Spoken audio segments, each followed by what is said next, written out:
We're bringing some serious energy and enthusiasm on today's Agent Leader podcast.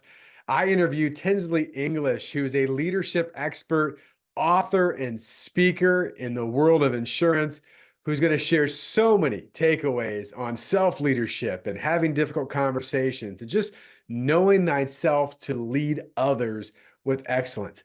All agency leaders, all people that are involved in influence, which, by the way, that should be everyone. You need to tune in, take some notes on this podcast. Enjoy. Welcome to the Agent Leader Podcast. This is the podcast for agency leaders to learn, to grow, to develop, and ultimately become best version possible leaders, leading their best version possible insurance agencies. My name is Brent Kelly. I'm your host. It is a pleasure to be with you, and I am so excited today. I have a very special guest. We have a guest who is an expert in the area of leadership. I can tell you from before we hit record, she's going to bring energy, enthusiasm. We're going to have some laughter, and I guarantee you're going to learn so many things on today's episode. I have Tinsley English, I'll get the name right, who is a speaker. She is an author who wrote the book Grit, Growth, and Gumption for Women. Subtitle, 3 Keys to Lead Yourself and Others with Confidence. So I can't wait to learn more about the book, what's in the book, what you all can learn from the book. So first and foremost, Tinsley, welcome to the podcast. Thank you, Brent. I'm so excited to be with you and your audience today. Yeah, we're going to have a fun conversation. And I'm so excited to bring your perspective, your unique perspective.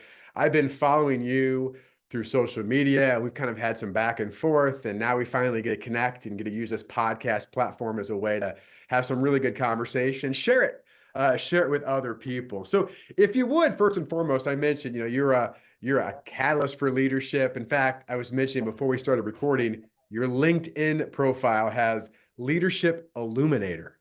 Ooh, I love that. So just if you would, tell me about what you do and what you're trying to do and your book. And just throw it all out there. Tell the audience what you're all about, what you're trying to accomplish in the space, in the world, and in leadership. Sure. So I guess, Brent, the best way to start is just a little bit of background on me. I actually chose insurance as a profession. My mother put a lot of pressure on me towards my junior year of college to go ahead and decide a major. Her only requirement was that I had a job the day I graduated.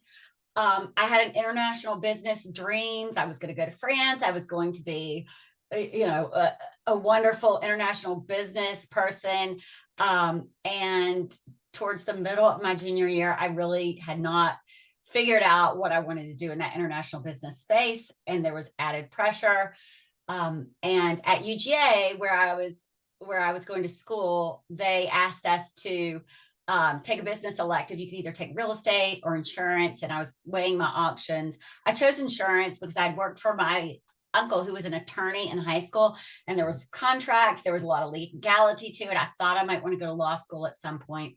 So I chose risk management and insurance. And I called my mom so excited, Mom, I'm changing my major. I finally figured out what I want to do. And she said, okay, great. Like, sigh of relief. What are you going to do? And I said, risk management and insurance. And she was like, Tinsley, that is going to be so boring. You cannot do that. And I'm like, well, caveat, 95% of the kids that are graduating with this degree have a job or an internship the day they graduate. And she was like, okay, I'm going to give you the benefit of the doubt. And I did. I got a great internship in San Francisco and then went on. I definitely had a job before I graduated. So kudos to those risk management professors for putting that hard sell. Yeah. And it's been such a great career since 2000. I've loved it. And that's what's kept me in it. The people, the possibilities, the opportunities, whether you're on the independent agent side or the large brokerage side or the carrier side, claim side, there's just so many opportunities. So that is kind of how I came to be in insurance. And I like to say, like, my friend Tina and I always talk about, we were always like the sparkly ones of our group. We like to bring the fun and the personality to the insurance world. So that is a little bit about me and my background.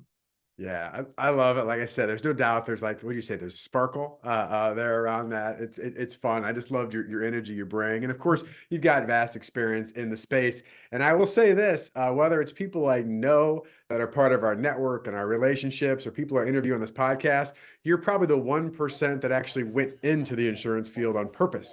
Right? Most people are like, I stumbled into it or got roped into it and I couldn't leave. So you came in and you're like, hey, I want a job. I'm going to do this. And this is where I'm going. So I love that. Well, I mentioned, that you're a speaker and you're an author. And like I said, you're a leadership illuminator. So I'd love if you could share with the audience, again, maybe more about the book or some of the things that you speak about to your audiences and why you're so passionate about it. I just want to get just that feeling of what fires you up to have these conversations, to write this book, to speak in front of audiences, to share your knowledge and information in this area. Brent, I think the most important thing that you need to know, especially, and I see this on the agency space all the time, and it was where I was in 2014. I was quote unquote promoted without an instruction manual. So, as you know, so many great account managers or customer service representatives, they're individual contributors. They know exactly how to do their jobs and service their clients. But when they grow in their responsibility, their book grows, and they obviously can't service it all by themselves. So they'll inherit a couple of CSRs, they'll inherit a couple of account managers. Train these people, show them how to do what you do. And showing somebody how to do what you do, that comes with a lot of added responsibility, but not really an official leadership title. Right. And so what I found for myself as a senior account manager is I was holding on to work and I was scared to delegate it because I was like, these people, I'm not sure if they know how to do what I do or speak to my clients the way that I speak to them or do a proposal the way I know how to do a proposal. And what if they mess this up? What if it makes the agency look bad? There was just a whole host of things that were giving me delegation anxiety. And so I would just withhold work. And then with withholding that work came the resentment from my team. Mm-hmm. It also came with added pressure on myself to keep adding these duties. And so it was just like kind of like an explosion where I didn't know which end was up and I couldn't give away the work, but I really couldn't keep it myself. So promoted without an instruction manual was my problem. And so when I fast forward, 10 years, a lot of different twists and turns between now and then into operations, I see that there's a lot of other people that feel that way on the daily, and not just in insurance, in any industry, a service industry, where you are great at your job, you're given additional responsibility, you're given people in your charge without a leadership title, but you're not given any formal leadership training. So long story short, this book was kind of an instruction manual to myself 10 years ago. Yeah. It's fun. I heard this phrase a while back that, we're best equipped to serve the person we used to be. And, 100%. I just, and you said that, it just hit me. It's like, I wrote this book for me 10 years ago. And, part of that, and the thing, of course, in the insurance space and a lot of industries, you mentioned really any service industry, is there's a lot of others that are dealing with the same thing you're dealing with or have dealt with. And so it's very empowering to be able to serve people in that way of, hey, I've been in this space. I'm trying to figure out some stuff that didn't exist right back when I did this. And I wrote down to one of my favorite leadership mentors. I mention him on this podcast all the time. He's sort of known for leadership, John Maxwell. And, John says, leadership is influence, nothing more, nothing less. And you said this, how often are we in a leadership position, but there's not a leadership title? And I think there are a lot of people that don't realize they're leaders and they're leaders. And then, as you said, they don't know what they're supposed to do. How do I operate? I don't have a manual. So I think first of all, kudos for you for taking that on, for providing something that wasn't there and now it's there. So quick plug, go get her book. You'll learn a ton from that. All right. So quick plug for you there. But I just think the other thing that's interesting in your book and the subtitle, and I want to hear your perspective on this. Here's my belief. Tell me if you agree. And then I think you will, because it's in the subtitle of your book. But I believe the hardest person to lead is the person you look in the mirror every day. There's idea of, yes, we want to be able to lead others with excellence. And how do we do that? But how do I first lead myself? And, Yeah. when you think about self-leadership, what does that mean to you? And what have you seen just in working with people, or maybe in your own experience? So you quoted John Maxwell. I'm going to quote Ken Blanchard. He said, leadership is not about you. It's about investing in the growth of others. And I play with that a little bit in my book. And I say, leadership is not just about you. It's about investing in the growth of yourself and others. So I plug you back in the equation. Yeah. Because if you don't learn to lead yourself first, you are not going to have that influence to lead other people. You're not going to know how to lead other people. So I believe in that heavily. I will tell you, back in the day when I didn't have the instruction manual, I went out and hired an executive leadership coach. Her name is Sheila. She's just written a book. She's absolutely fantastic. I'm still close with her to this day. And I had her do a 360-degree review on me. And they interviewed my direct reports. They interviewed my producers. They interviewed my husband, who's also in the business. And I'm like, Steve, I cook your food, so be careful what you say about me. They interviewed my mentor. She's also my stepmom. And what it came back, kind of the common theme was, Tinsley, they know you care and they know you love them, but you love them too hard. And you expect things of them that are a little bit unreasonable. It was, you lack empathy. So they know that I love them, but I'm not loving them in a way that they need to be loved or led. And that was a hard pill for me to swallow. So I like to joke, it's kind of like when you've got something in your teeth and you don't know it's there, but everybody else can see it. I didn't know what I didn't know. And it took me hiring somebody to figure that out. But guess what? Not everybody can financially support an executive coach. So case in point, in the book, when I talk about growth, which that was my Achilles heel, I talk about that empathy and I talk about emotional intelligence.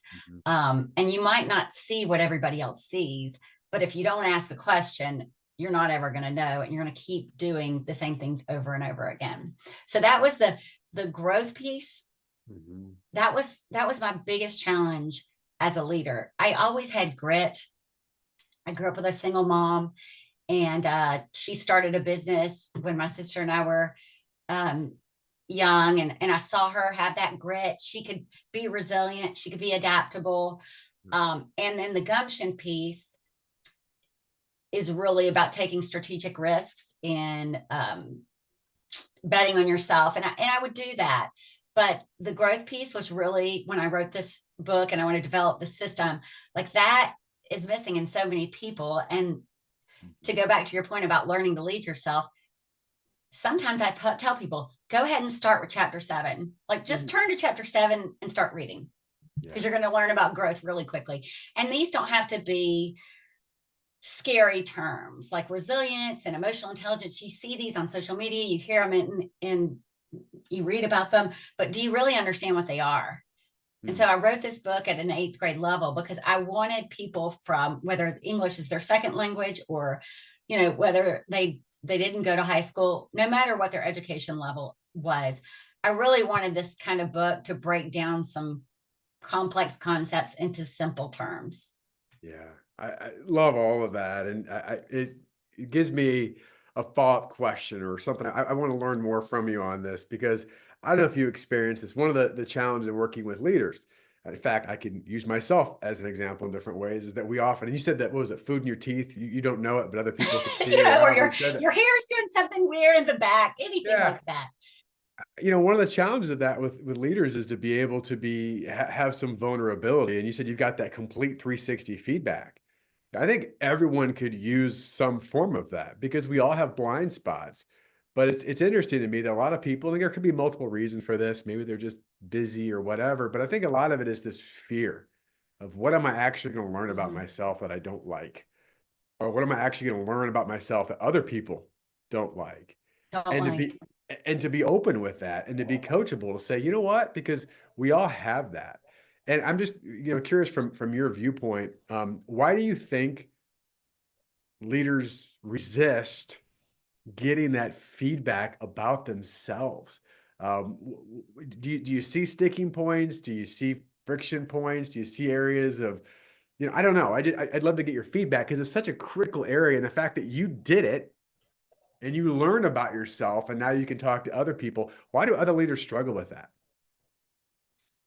I think a lot of it stems from we're all trying our best. We're all trying our hardest. I think everybody goes into their job or goes into their career wanting the best for the people around them. And they want to do their best. But it's that area that you don't know about yourself, and it's admitting that you're not going to be perfect, and that's okay. So I really do think it's that fear. And I liken a lot to when you're growing up and you're going through your adolescence, you have those growing pains at night where your legs are aching and you're like, oh, my mom would always say you're going through growing pains, and it's a painful time. But then you emerge out of, that awkward 7th grade phase, and you're a little taller. Maybe you've had your braces off. You feel a little more confident. Growth is scary. It's a scary place. It's hard to admit things about yourself or to try to recognize things about yourself. But that is where we need to double down on people that we're putting in leadership positions or anybody and say, hey, this is going to be scary. We might be talking about something that you're not 100% comfortable with yet. Right. But let's lean into that, and we're all going to support each other. So that superpower of vulnerability is really key if you want somebody to lead authentically. Yeah, the word vulnerability obviously is critical. And, I'm guessing I know from some of your comments already in your book, you like quotes. I like quotes. One of my favorite quotes is from Jim Rohn, late great Jim Rohn. He said, for things to change, you have to change, in his Jim Rohn voice. Mm-hmm. And I think, from a leadership perspective, it's interesting. And you know this in the insurance agency space, obviously based on your story as well, that oftentimes, we have people that either sell insurance or part of insurance. The next thing we know, they're pretty successful. So now they're leading people. Like, well, how did that happen? And like you said, there's no training manual on that. And one of the things that you said with vulnerability is critical is the fact that it's okay to express to people that you don't know everything. It's okay to express to people that you screwed up and made a mistake. And I don't know if I think you will, but I don't want to assume anything in this conversation. That's not fair. It's why we're having a conversation. But at least from my perspective, what I see in leadership, those that are unwilling to admit things that other people know, they're not very authentic and trustworthy leaders, meaning the fact that kind of know the reality of the situation and you're pretending it doesn't exist versus saying, for example, hey, Tinsley, in this area, I think I might have let you down, or I didn't do the things I should have been doing, and I'm working on it. And I want to, that idea of building confidence with that. So does that resonate with you? Do you see that from successful leaders? Of maybe share an example or you've learned of how leaders who have been able to be vulnerable have had more impact or influence other people? I think one of the examples is my own team. I encourage them to tell me when I'm not acting as my best self or my best leader. And I've got a couple that they take that to heart, and they will call me out from time to time. So it is establishing that trust with your team and saying, look, I'm not perfect. You're not perfect. We're all not perfect, but we're going to get better together. And it is okay for you to, call me out or whatever you want to say, because at the end of the day, it's going to make me a more supportive leader for you. So I think it's just letting your team know that you not only want them to call you out, but you encourage them to highlight when maybe you could have done something differently, and say regularly, like, how can I support you? How could I have handled this differently? That takes actually learning about your team and how each one of them responds to you, to how they want to be led. So it's intentionally getting to know the types of personalities on your team. I'm a big proponent of whether it's Enneagram or Insights or any of those kind of tests. Like, I have a grit, growth, and gumption assessment in my book, which really kind of gauges your levels. But any other personality test, I encourage everybody to do that with their team. So, like, is this person more of a guardian, or is this person more of a pioneer? Because if you figure those kind of things out, you can plug them in different situations on projects, or even just communication style. You learn how they prefer or they respond best to feedback, to encouragement, to incentives, anything like that. So the growth and gumption assessments in the book, is there anywhere else they can find it or get it?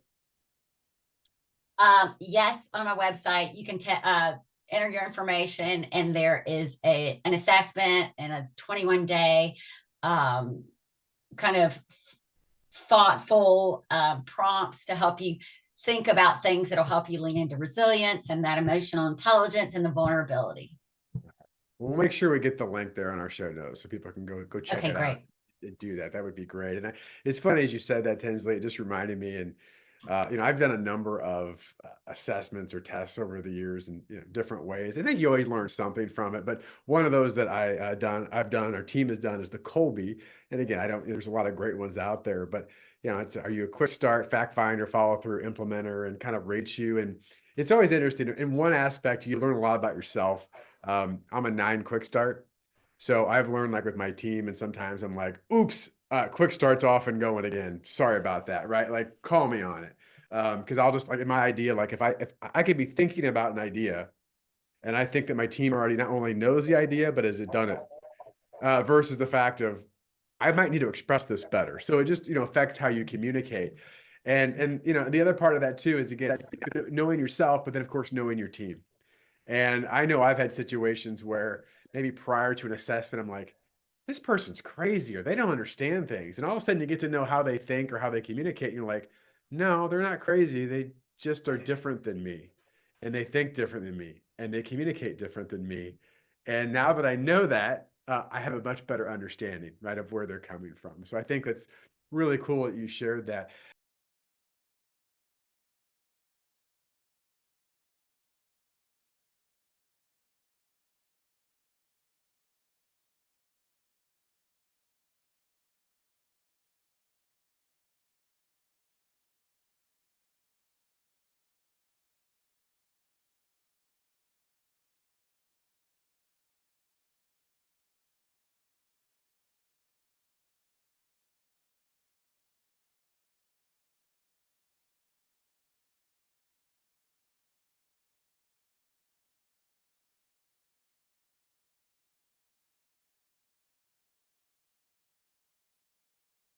I'd like to learn more about, you've had the opportunity to, obviously in your own experiences and now speaking and your book, like, what's a success? I believe that, replicating success is important. What's a success, whether it's in leadership or any other area that you've seen, been part of, that either you're most proud of, you want to brag about, but here's the biggest thing, other people listening can learn from.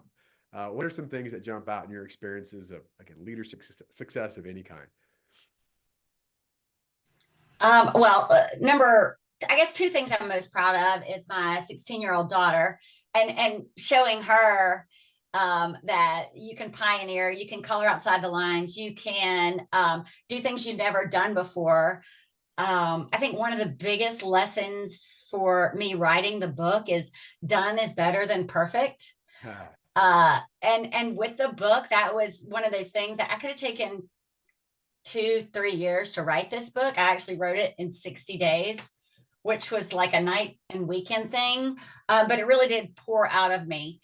I really did get a calling to share this. So I think done is better than perfect. Leading yourself first. And then that power of empathy. And then what I really wish I had known early on is build that powerful network of support, whether that is a mentor. I think that we see people being over mentored and under sponsored. So find a sponsor that is going to say your name in rooms that you're not in. That is really important, especially for women. And the insurance industry is great for that. And we have such a great way to network and connect with each other. I mean, in any given day, in any given city in the United States, there is some type of networking event. And, you know, back in my day when I was coming up, it was all about like happy hours and that sort of thing. But you see people getting a lot more creative with coffee chats or pickleball. So I really do love seeing people steer away from like, let's just go sit in a pub or something like that. And like, let's do something active or do something like a leadership challenge where we get to see people for who they are. So that was a really kind of long-winded answer to your question, but just some tidbits about what I've picked up. No, those are fantastic. And I want to go back to it. There was a couple of things you said that were great. It was great. The second part I want to get into, but I want to highlight, you said, done is better than perfect. That's a writer downer. I love writer downers because it's true. And I had a mentor of mine, and I want to get to the mentorship sponsorship thing because that fascinates me. But a mentor of mine who said this, he said, Brent, you can't improve a result until you go get one. And that always resonated with me, which reminds me of what you just said, is that so often people are waiting for the perfect moment or for the thing to be perfect. And this idea that done is better than perfect is get it done, put it out there, learn from it, improve upon it, right? Good and bad. Take the next step, take the next step, take the next step. We were talking, by the way, before we hit record, of the fact about, we all make mistakes. Like, well, the only way you make mistakes is if you're trying new stuff. And that's an idea of done is better than perfect. But I want to dive deeper with you on the other part. Make sure I said this right. So correct me if it's wrong. Okay. We're over mentored and under sponsored. Did I get that right? Mm-hmm. Tell me about that. Take me deeper there, Tinsley. I want to hear more about this. And I want to be full disclaimer. I did not say done is better than perfect. I don't know who said it, but I thought it was brilliant. And then over mentored and under sponsored is something I read recently and just thought it was really brilliant because they were talking about female advancement in your careers. Yep. And how women are always sought to seek a mentor to show them the ropes, whether it's in their industry or in their, within their company, outside their company. Show me what you did to get to where you are. Yeah. But on the flip side of that is that sponsor. So that's the person, whether it's on the golf course or whether it's, in a boardroom, you're not in that room. There's somebody in that room that knows about you and all the wonderful things that you can do and all your abilities and potential. And they are being your advocate. So what that looks like for Brent is, Brent's a new producer and there's another producer who goes to an industry event and he's talking to potential, prospects or clients. And he is like, wow, this guy, Brent, knows everything there is to know about whatever it is, cyber insurance or business interruption.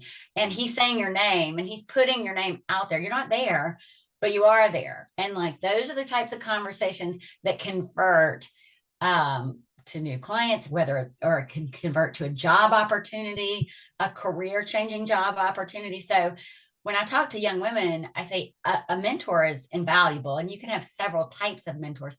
But find yourself a sponsor too. Find yourself, whether it's male or female, somebody that has got your back, somebody that is going to be putting your name in the hat for those prime opportunities. Love it. And by the way, you said earlier, well, this person said it and this person, I have to share this, Tinsley. This was one of my favorite things. I mentioned John Maxwell earlier. I was at a workshop with him several years ago and someone said, John, you have so many great quotes and lines. And he goes, well, none of them are mine necessarily because it all comes from something else. And he goes, here's what I've learned to do. And I love this. This is just kind of fun to share. He said, the first couple of times I would say something, I would say, well, Tinsley English said blank, blank, blank. He goes, after about 10 times, I say, it's been said that this and this. He goes, once you get past 10, 15 times, you just say, I say. He goes, then you just own it. Or I like to say, yeah, like you take something and you to that, or you can add your own flavor to it. That's right. It's right. It's always fun to do that. So no, and I want to compliment you and thank you for that sponsorship thought and the idea, and certainly what you do in leadership, but certainly in female leadership. And we all know, especially in the insurance industry, it's still heavily male dominated. We need more great female leaders and professionals. I think it's such a great industry. I always say this kind of on the side of, so we're with producers in particular, we have leaders and producers and account managers, but the female producers are like kind of the rock stars. There should be more of them. Mhm. There should be. I don't. And again, I don't want to just say it's just male, female, but like we've got some like, man, they're so good. Why aren't there more Yes. people in this program, in this class? What and personally, you said I have 5 kids. I have 4 daughters, one who's in college. Like, so I have a passion for like, Wow. hey, how do I help my daughters? Right. I mean, do things that, sometimes, oh, well, that's not really for me. Like, no, go do it. What do you see in talking to the female agency leaders, or obviously agencies with people throughout their agency, male, female, whatever? What do you see that maybe from a female leadership perspective, they should keep in mind or think about, or maybe an area that you can help boost a little confidence sometimes maybe where it's needed in that space? Well, I think it goes back to the sponsorship.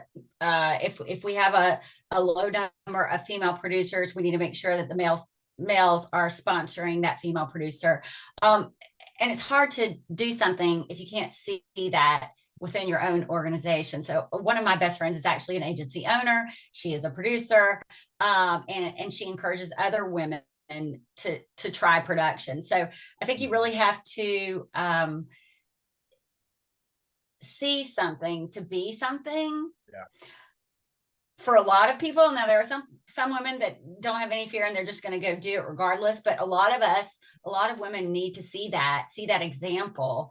Mm-hmm. And for female producers, you still see some of them, they're trying to do it all themselves. And they're trying to still be, in the weeds with the servicing of the account. And that's where that delegation and trust of their team has to be let go. And they have to give that work and trust their team so they can get out and do what they do best, which is produce. Yeah. Yeah. I love it. Well, obviously we're a big fan here at Sitkins of that. We talk about high performance teams and knowing your role and having the same goal, but different roles. So I love that. And it's so, so true. All right. Let me ask you this. Where do you see, from your perspective, your viewpoint, leaders struggle the most? And I know this could be a number of things, but if you think back, like what's an area that I see in my perspective, and maybe people you've talked to regarding the book, or when you're speaking, you're having conversations with people, where do you see some of the common or the top leadership struggles or challenges that people are facing, and any suggestion or ideas of how to deal with some of those? I think that giving constructive criticism is one that people have a hard time with. So I'm asking you to be honest with me as your leader, but I also have to be honest with you as my team member that, maybe something you did wasn't exact. There's a difference between doing it exactly like I like you to do it and doing it according to the standards or best practices. So I see people letting little infractions or little, like maybe attention to detail or little things add up. And then all of a sudden it's like this huge issue where we've got a performance issue. And it's like, no, that's not really the way it should be handled. If you're a coach, like a coach is not going to let you just go fumble the ball all over the field for 4 quarters without pulling you out and telling you what to do. So don't do that in leadership. Like it should be a daily coach approach where you're saying, okay, like you missed this. Let's talk about it. Get that old red pen out and say like, let's go through this because I want you to do it better the next time. So I would say like letting little things add up to where it becomes a much bigger issue is not as beneficial as every day saying, hey, I'm going to let you know immediately if we see something going how it shouldn't go, so that it's a constant conversation of improvement. Mm. That's so important. Our senior consultant at the Sitkins Group, Carrie Glennon, she's fantastic. She always says feedback is truly a gift. And, if you think about that, this idea that if we're not providing feedback, and of course, in a way that, going back to the heart of a coach is, I want to encourage you, but I also want to encourage you by challenging you because I know there's more in you. And I always think of whether it's a teacher or a coach or a leader in an organization that maybe has made you uncomfortable time to time, but they do it because they truly love you. Like, and you look back and you're like, at the moment I didn't like that, but I'm so glad they had that conversation. So this is not my quote, like we're doing this again, but it was somebody that said, failure is feedback. Feedback is knowledge, and knowledge is power. So I love that one because I'm like, that is exactly how it should be. And I can remember very early on in my career, my desk was just a mess, like physically a mess. And one day I get to work and throw my purse on the desk and, sit down, start firing up my computer, and my leader called me into her cube and was like, Tinsley, this is client information. This is important. Your desk is reflecting, is a reflection of you, and it needs to be orderly and nice and clean. And so she was really great about always telling me kind of immediately, like, things that she wanted to see as improvement. So I just got really comfortable. I think the first time she did it, I was like, oh, okay. But it wasn't such a big deal. So it's just getting everybody comfortable that we're all trying to get better together. Yeah, it's such a great example, and I've got to share just one of my own, because I mean, I think it certainly helps the audience. You think about feedback. Many people know on this podcast, our CEO and founder, Roger Sitkins, also on the cover of the book. We're co-authors of the book. We do a program. I mean, we run programs every week, multiple programs. We debrief every single session, and I get feedback every single session. And it's just part of the norms. Like, some people are like, well, do you get like tired of always getting feedback? I'm like, no, it really is a gift. And sometimes I'm like, oh, I didn't know I did that, or I didn't know that happened, or I didn't see it that way.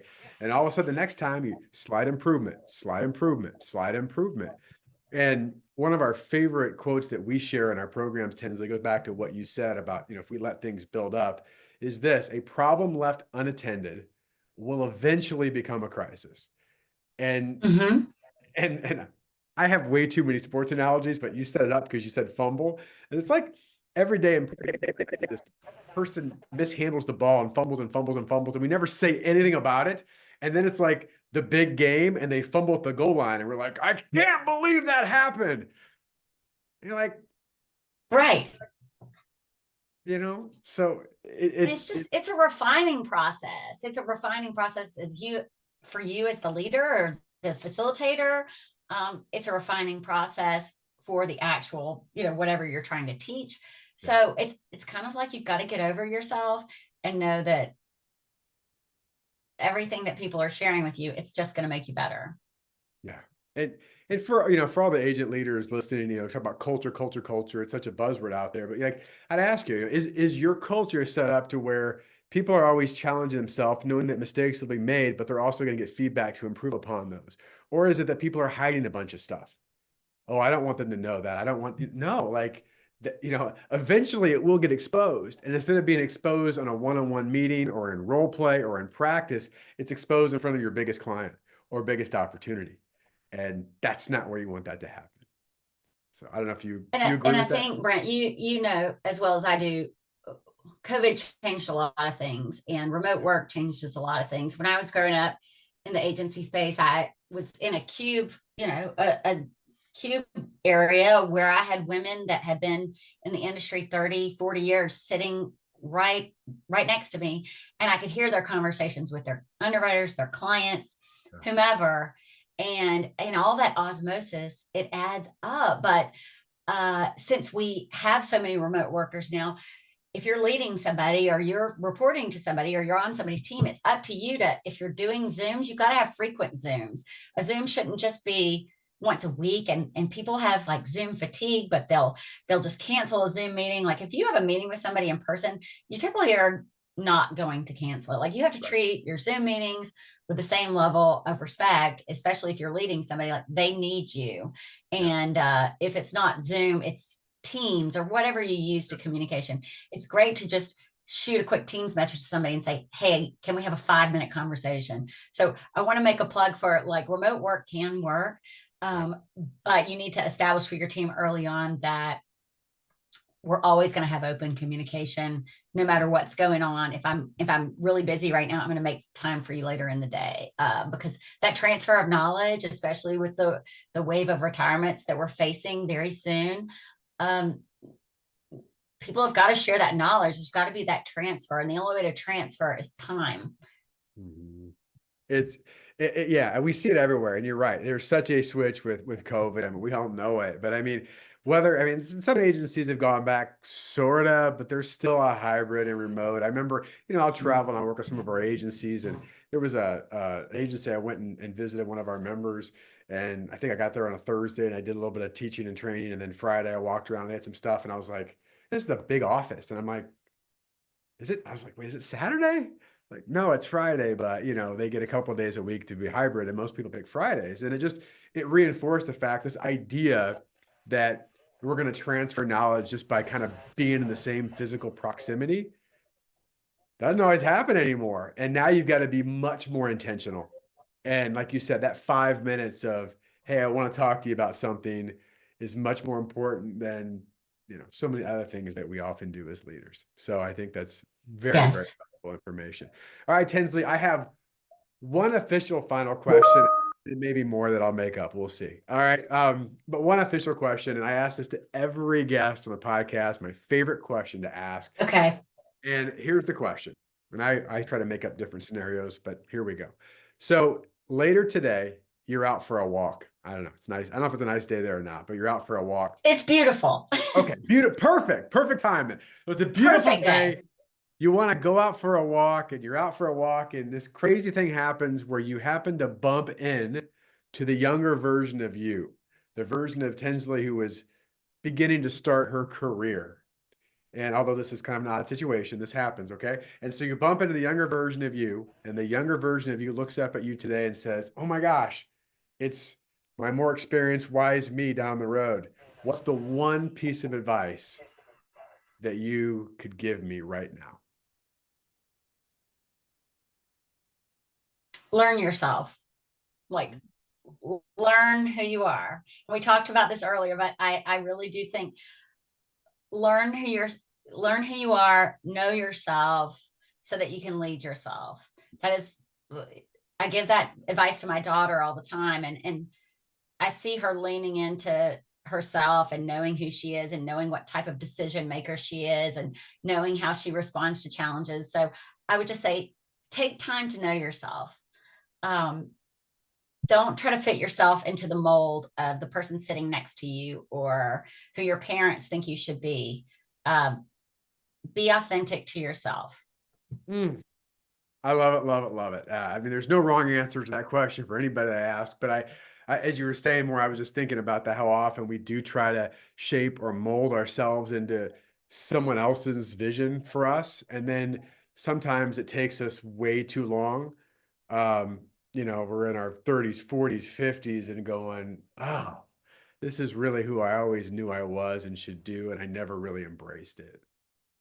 So I love that. And everything that you are is based on your own, natural traits, abilities, experiences. So even if I'm like, Brent is so awesome, I want to be Brent. Like, I can't ever be Brent because Brent's grown up in a different area. Brent's had different advantages. Brent has had different disadvantages that I can't see. So you can't really be anybody else. You can identify things that somebody else, qualities that somebody else have that are admirable, but own who you are, trust who you are, and just be who you are. Yeah. I have to share one more thing on this, because I don't know if, I'm guessing this might be something you deal with as someone who's learning to grow and develop. And I talk to other leaders in my space, or people that, they really hunger for personal, professional growth and knowledge. I just want to piggyback. One of the things that I've struggled with, and I still struggle with to a degree, is that, I read a book or listen to a podcast, or just like you said, I have a conversation with you and I go, oh, that's all the stuff I should be doing, or that's the person I need to be more like. And I think we can always learn from a book, a podcast, a video, a discussion. But when you lose yourself, that's the problem. That's what I heard and took from what you said there. And that is so important. So I hope all the agent leaders took notes of what Tinsley said there, because that's a great piece of advice. All right, my final thing is this. Where can people find you, get in touch with you, or anything else that you want to share to the audience before we officially wrap up? Sure. So I love LinkedIn. I try to share thought leadership on LinkedIn. So like my post, engage with me, and I'll see you there.